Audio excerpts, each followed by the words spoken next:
ఒక్కసారి ఊహించండి, మీరు మీ కారులో కూర్చున్నారు, ముందు రోడ్డు కనిపిస్తోంది, కాని కదలడం లేదు, వెనక వేలాది వాహనాలు, చుట్టూ బ్రేక్ లైట్లు మాత్రమే మెరుస్తున్నాయి. మీరు ముందుకు వెళ్లలేరు, వెనక్కి తిరగలేరు. ఇది 10 నిమిషాలు కాదు, 1 గంట కాదు, పూర్తి 32 గంటలు ఇదే పరిస్థితి. ఈరోజు మనం మాట్లాడుకోబోతున్నది ముంబై-పుణే ఎక్స్ప్రెస్వేలో జరిగిన భయంకర ట్రాఫిక్ జామ్ గురించి. దాదాపు 1.25 లక్ష మంది ప్రజలు ఒకేసారి ఇరుక్కుపోయారు. ఇది కేవలం ట్రాఫిక్ సమస్య కాదు, ఇది మన సిస్టమ్ పూర్తిగా ఫెయిల్ అయిన ఘటన. ఏం జరిగింది, ఎలా జరిగింది, ఎందుకు జరిగింది, ఈ వీడియోలో పూర్తిగా తెలుసుకుందాం. ఫిబ్రవరి 3 సాయంత్రం సుమారు 5 గంటలు. ముంబై నుంచి పూణే వెళ్లే ఎక్స్ప్రెస్వే ఒక్కసారిగా పూర్తిగా నిలిచిపోయింది. సుమారు 22 కిలోమీటర్లు పొడవైన ట్రాఫిక్ జామ్ ఏర్పడింది. వేలాది కార్లు, బస్సులు, లారీలు అన్నీ ఒకే చోట నిలిచిపోయాయి. మహిళలు, పిల్లలు, వృద్ధులు కలిపి దాదాపు 1.25 లక్షల మంది తమ వాహనాల్లోనే బంధించబడ్డారు. సాధారణంగా గంటకు 100 కిలోమీటర్ల వేగంతో వెళ్లే ఈ రోడ్ ఆ రోజు ఒక పెద్ద పార్కింగ్ ఏరియాగా మారిపోయింది. చాలామంది చెబుతున్నారు, రాత్రి 1 గంట నుంచే అక్కడే ఉన్నామని. తినడానికి సరైన ఆహారం లేదు, తాగడానికి నీరు లేదు, హైవే మీద హోటల్స్ లేవు, టాయిలెట్ సదుపాయం లేదు, మెడికల్ హెల్ప్ కూడా లేదు. చిన్న పిల్లలు ఏడుస్తున్నారు, వృద్ధులు అలసిపోతున్నారు, డ్రైవర్లు పూర్తిగా ఎగ్జాస్ట్ అయ్యారు. కొంతమంది ఎలాగో పూణే చేరిన తరువాత అక్కడి స్థానిక ప్రజలు నీటి బాటిళ్లు, బిస్కెట్లు ఇచ్చి కొద్దిగా సహాయం చేశారు. కాని అసలు ఈ భారీ జామ్ ఎందుకు జరిగింది? అసలు కారణం అదే సాయంత్రం ఒక గ్యాస్ ట్యాంకర్ ప్రమాదానికి గురైంది. ఆ ట్యాంకర్లో ఉన్నది ప్రొపిలిన్ గ్యాస్.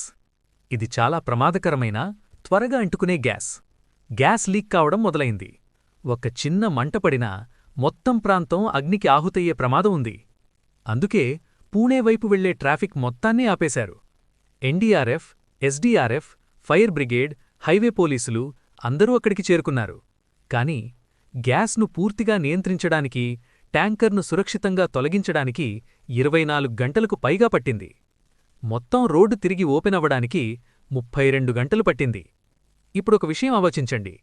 ఈ 95 కిలోమీటర్ల ఎక్స్ప్రెస్వేలో ప్రతి వాహనం నుంచి 320 రూపాయల నుంచి 380 రూపాయలు వరకు టోల్ వసూలు చేస్తారు. అయినా కూడా ఎమర్జెన్సీ ఎగ్జిట్ లేదు, హెలిప్యాడ్ లేదు, ఎయిర్ అంబులెన్స్ లేదు, ఫుడ్ సప్లై లేదు, టాయిలెట్ సదుపాయం లేదు. విదేశాల్లో అమెరికా, యూరప్, జపాన్లో ప్రతి హైస్పీడ్ హైవేలో ముందే ఎమర్జెన్సీ ప్లాన్ ఉంటుంది.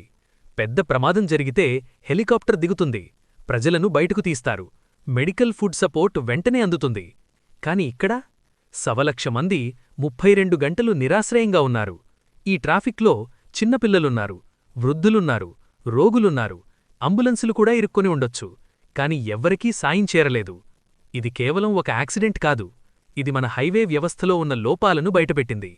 మనం పెద్ద పెద్ద రోడ్లు నిర్మిస్తున్నాం, కాని అత్యవసర పరిస్థితులకు సరైన ప్లాన్ లేదు. రేపు దీనికంటే పెద్ద ప్రమాదం జరిగితే మనం సిద్ధంగా ఉన్నామా? ఈరోజు సమాధానం లేదు. మిత్రులారా, ముంబై-పుణే ఎక్స్ప్రెస్వే ఘటన మనకు ఒక విషయం చెప్తోంది. రోడ్లు వేయడం మాత్రమే సరిపోదు, ఎమర్జెన్సీ ప్లానింగ్ తప్పనిసరి. లేకపోతే రేపు మనమూ అదే కార్లలో 30 గంటలు ఇరుక్కుపోయే పరిస్థితి రావచ్చు. ఈ వీడియో మీకు ఉపయోగకరంగా అనిపిస్తే లైక్ చేయండి, షేర్ చేయండి. ఇలాంటి నిజమైన కథల కోసం ఛానల్ సబ్స్క్రైబ్ చేయండి. కామెంట్స్లో చెప్పండి, మన హైవే సిస్టంలో పెద్ద మార్పులు అవసరమా? మళ్ళీ మరో వీడియోతో కలుద్దాం. అంతవరకు సురక్షితంగా